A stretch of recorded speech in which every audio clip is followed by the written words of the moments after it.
Nung nakaraang Christmas party nga nila Kuya Kyle ay hindi pa kami umaalis ng bahay, wala na sa mood. Sabay-sabay nga kaming may topak nun mga beshi kaya umuwi muna kami ng bahay.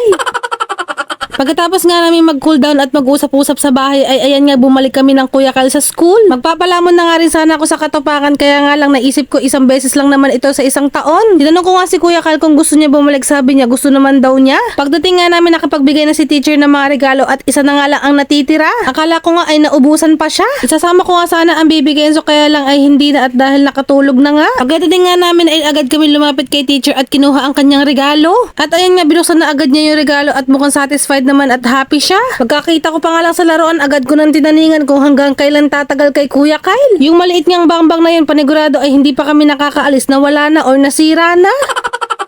Priceless talaga ang ngiti ng mga bata lalo na kapag nakakatanggap ng mga laruan. At ayan nga yung exchange gift ng kanilang magkakaklase. Ganyan nga yung expression ng mukha ni Kuya Kyle kapag medyo nahihiya at medyo mayabang. At nung kinahaponan nga ay sinuot na ni Kuya Kyle ang kanyang regalo. Terno panjama nga lang at nagustuhan nga ni Kuya Kyle. Kaya thank you kay classmate na nakabunot sa kanya. Maya-maya nga ay may dumating nga at nagbigay nga siya ng pulang sobre para sa mga bata. Pati nga kaming mga nanay ay nakikigulo at tinutulak nga namin ang aming mga anak para makalapit sa kanya. Si Kuya Kyle ay halos itulak ko na nga dahil ayaw nga lumapit. Parang biglangan dumami ang estudyante na ACLC.